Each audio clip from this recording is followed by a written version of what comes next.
সবাই বলি আস্তাগফিরুল্লাহ আল্লাযী লা ইলাহা ইল্লা হুয়াল হাইয়ুল কাইয়্যুম ওয়া আতুবু ইলাইহি।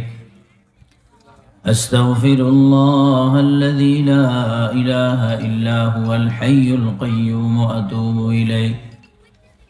আস্তাগফিরুল্লাহ আল্লাযী লা ইলাহা ইল্লা হুয়াল হাইয়ুল কাইয়্যুম ওয়া আতুবু ইলাইহি।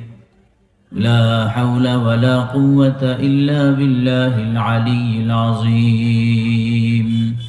আপনাদেরকে ইস্তেগফার পড়াইলাম 3 বার, আমি পড়লাম। মূলত আপনাদেরকে পড়ানো না, আমার পড়ার উদ্দেশ্য ছিল। হাদিস শরীফে আসছে যে এই ইস্তেগফার 3 বার কেউ পড়লে তার গুনাহ যদি সাগরের ফেনা পরিমাণও হয় সেটাও আল্লাহ পাক মাফ করে দেন।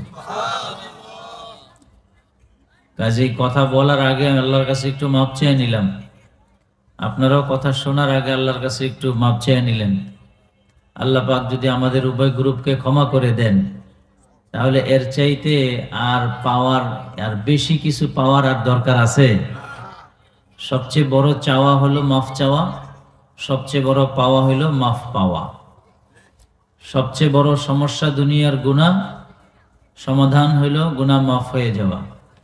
আখিরাতের সমস্যার মূল হলো গুনাহ, সমাধান হলো গুনাহ মাফ হয়ে যাওয়া।